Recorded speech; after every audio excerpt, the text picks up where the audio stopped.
I guess that's about it for this little. Sorry about this. I'm Oh, no. getting old and gross. I hate it. I'm always kidding with my kids when they come over. I said, "Does our house smell like old people?" I Not need to that know that. Or my house, I should say. I still say our, but half of our is not here anymore. spirit. Could you? Right. Oh yeah. Thanks so much, Jim. It's just in the inside of the experimentation, and so you do experiments so you could use something in the future probably, or learn something. So but I like what you said at the end there, if you're finished for now. Yeah. You know, they use repetition, MK Ultra, repetition. Oh, absolutely. And like you said, all they have to do is put a mask on for the association, to make that association. Right. So can we do that, you know, in a positive, use repetition in a positive way, you know, and Right. take in divide and conquer, you know, unite. I think Right. that I Integrate. hear you say, like, whatever, we might disagree about something, let's unite. So whatever they're doing, and for whatever their evil purposes are, to turn that around, we could each do something to turn that around. And I'm really impressed with what you've done with your writings, your report. I'm looking forward to that, your poem, and to really use your experience and put good out there in the world. Well, if I can, whatever good I can do. Sorry.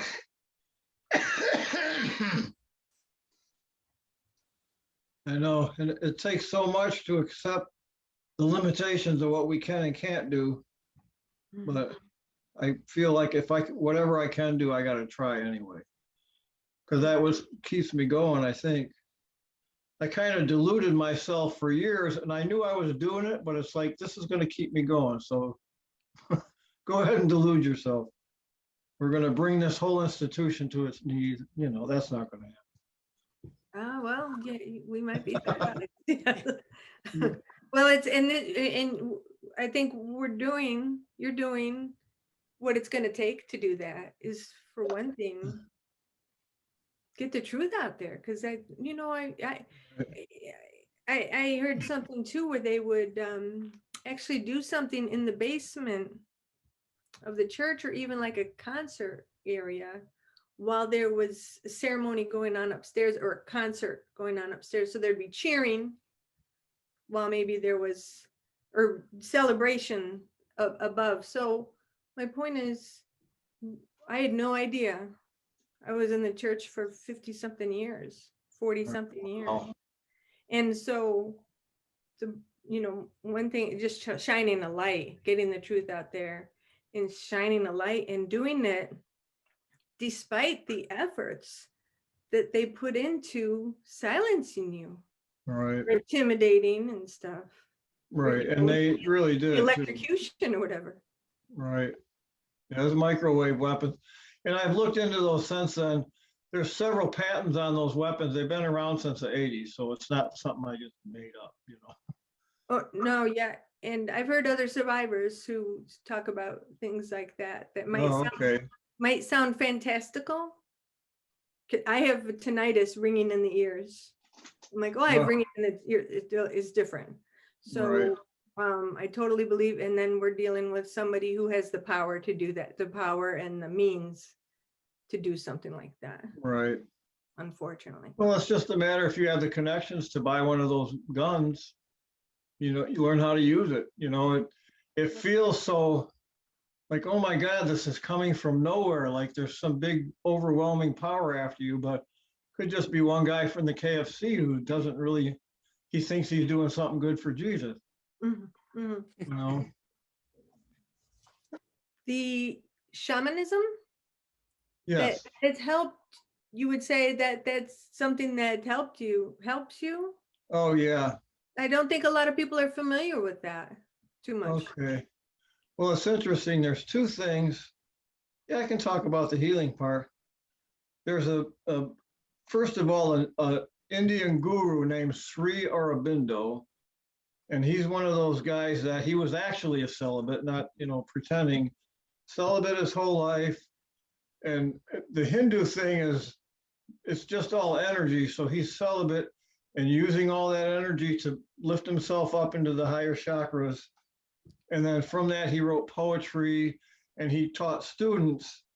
And one of the students he taught was this Reverend Jose Martinez, who was in San Francisco. That was in 91 when I had my first, well, breakdown, but really it was just flashbacks. I didn't know, what it was at first. And he did some psychic healing on me, which just blew me away. Because before that, I had buried everything and I was just an atheist. It's all nonsense. And so, I felt like stuff being pulled out of my body. I don't even know how to explain it. And I could see lights like flickering on in my peripheral vision while it was pulled out while he was doing this healing. And it lasted about 5 minutes and I was just drained. Like, what had just happened? He goes, yeah, man, you had a lot of dead spirits in you. What is that? So that got me coming to his, where he'd do meditations every week.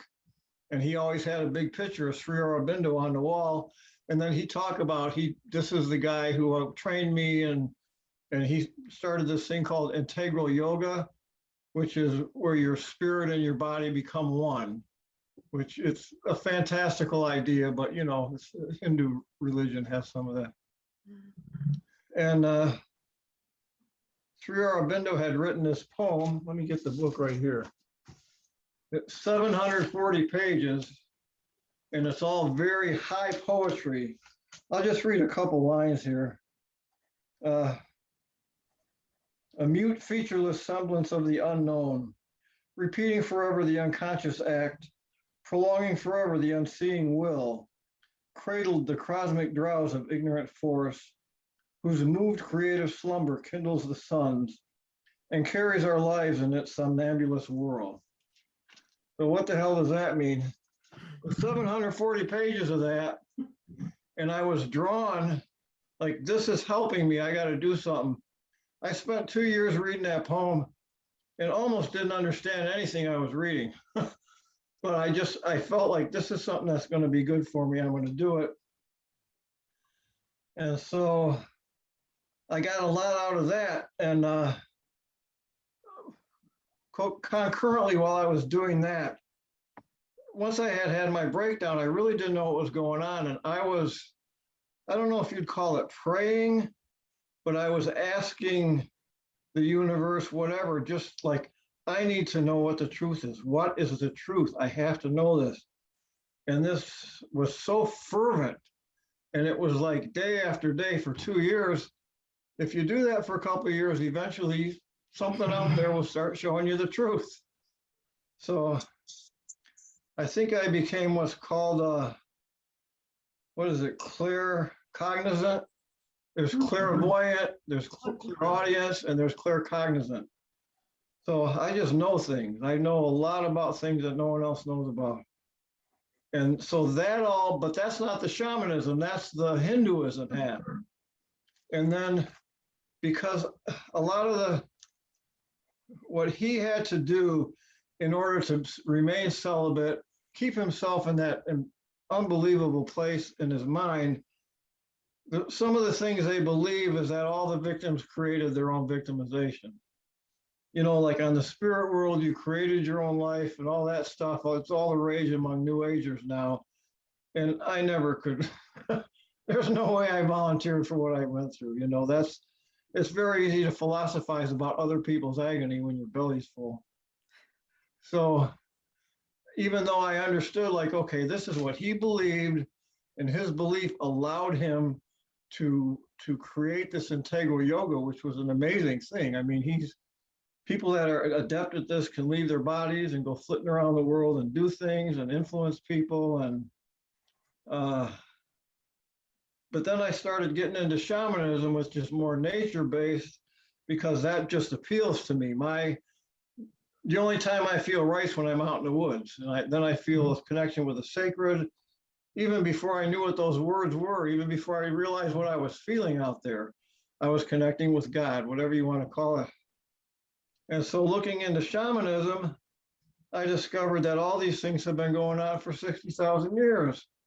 The shaman, the medicine men in these different tribes, because they had evolved in nature, nature was a part of their whole self, part of their soul, part of who they were. They had the abilities to do laying out of the hands and heal people. They had the abilities to leave their bodies and talk to each other in dream states. All these things that we think are insanity were normal parts of tribal life some, 20,000 years ago. Excuse me. There were hunting tribes in Africa where the men would go night hunting, and it was routine. They would show each other what they were seeing without making any words, because you couldn't make any sound night hunting, and connecting in that way psychically. So shamanism are just these ancient practices that have to do with the psychic realms, have to do with, getting in touch with the spirits of your ancestors and so on and so forth. And I ended up getting into a little shamanic group, and we do what's called shamanic journeys. I don't anymore because I can't go to them, and they're not safe to do alone. You have to have, like you said, 2 or more gathered in my name. You have to have at least 2 people or you're just not safe. I'm not sure exactly why. It's like using a Ouija board. Don't use them damn things. But I go and do the shamanic journeys, and they're very much like when you read near-death experiences, or very much like something called lucid dreaming, except they're more nature-based, where you'll be able to become a bird and go flying through the sky, or become a, whatever, a otter, and just goof around in the water for a while. And I usually became squirrels and went flitting around in the trees having fun. That was my little vacation.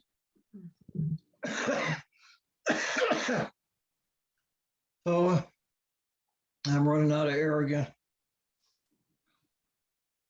I really appreciate you listening to this because no one's ever been interested. Oh no, we could talk for hours, but we don't have to do it all tonight for sure. We appreciate you coming. Okay, And no. before we leave for the evening, unless you guys Deb and Lisa have something, if you could just share real quick why you want to share, why you want this out, because we're gonna try to get this out as much as we can, and we all do a part and share your story Right. and attach to it your writings, like the package. And what is the purpose of For sharing? me, it's just because they're still doing this. There's still little kids getting raped. There's still vulnerable adults being raped. There's still animals being vivisected in these rituals, and still babies being sacrificed. That's always been my motivation. It's like, once I got over being pissed what they did to me and my mom, it's like, holy shit, they're still doing this and still getting away with it. So that's my main motivation. That's what keeps me going. Obviously, I've made a penny doing any of this stuff. But, and I think even if we don't see who we help, somewhere out there, there's a kid that's not going to get raped because someone's going to go, there's too much heat right now. I better not do this. So even if that's all we do, we've done something. And I feel like I've done something with this. Absolutely. And like you said in your research, this has been going on thousands of years. I mean, yeah, at least since so you feel good about the direction. I mean, this is coming out now, and more so than ever. Right. And I hope so that you've Deb and Lisa and you, Jim, and the more that we can get this out, maybe more the change in narrative and to expose what's been going on and putting an end to it. It's intolerable. This is intolerable. Oh, it is. It's so, it shouldn't exist in the universe, but it does. That's the thing. Mm-hmm. Yeah. Do you ladies have anything else to add?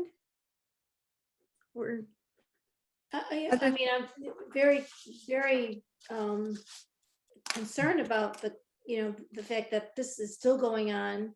Yeah. How do you find these evil people? How the hell do we, how do we get to them? How do we They're get everywhere. Mm-hmm. That's the thing. That's another thing in my report. Secrecy is their #1 priority, always. So is the That's why Catholic they- Church, right? That's why they're so, I mean, obviously, if you're a criminal, you got to be secret, otherwise you get Right. caught. Right. So, Do you think it's still, you think it's heavily, within the Catholic Church still? Do you think that's still, I mean, I'm sure it is. Of course, I'm a little prejudiced because all my abuse happened within the Catholic Church. Right. Most of it was in the rectory, Right. but it's got to be simply because that institution is such a good place for them to hide. It is. And Right. secrecy is critical for them. I mean, they keep, Yep. yeah. They know how to, nobody does it better. Right. Right. Wow. There's an expression too, like hiding in plain sight, Mhm. because these are not people necessarily in a dark alley somewhere. They're Oh, like no. in the rectory and on the altar and at the hospital blessing the people. Like, and that's what they do, like a dual life. That's right. their cover, I guess. Yeah, duplicity. That's another thing I could have mentioned. They do one thing in public and then they do the opposite in private, and that's their modus operandi. Yeah. That's actually, any sophisticated person or institution lives that way. Mhm. And, but that's another story. It's kind of like they're get out of jail free, like in their mind. That's how they get away with it, I guess, is to have. Right. You said they didn't get to all the kids. They got to maybe 1% of the kids. So then when these stories come out, you have all these Catholic kids said, I went to Catholic school, didn't happen to me. Right. I Well, think- even my own siblings. Yeah, and they mix truth with their lies. So Right. they, like you said, very sophisticated in their evil. Sorry. That's okay. Well, Well, should we let it go for now, and then Okay. Jim, if you wouldn't mind, it'd be nice to reconnect and stuff. Oh, sure. Oh, my battery's running low. I forgot to plug it in. I'm sorry. Okay, we're good. No, it was Okay, perfect go timing. ahead. Perfect Go timing. ahead. Yeah, yes. Yeah, I would Okay. love to do this again. I thought I was going to be nervous. It's so interesting. If I know I'm talking to people that are not going to blow me off, then I'm okay. Oh my gosh, If I'm in yeah. a room Amazing. full of people that aren't, then I can't stammer and stutter and sound like an idiot. You're amazing and you're very articulate. You're very sensible. Makes a lot of sense. Well, You do a good good. job. Yeah. Thank yeah. you. All right. Well, thank you so much. Thank you, Yep. everybody. Thank you, Yep. Jim. We'll take care. Very and keep in proud of touch. you. All right. Back in Have a touch. good evening, everybody. Okay. Yeah. All right. Bye. Take care, Next Jim. time. You too. Thanks a lot, Jim. Appreciate it. Bye. Till Bye-bye. next- Bye-bye.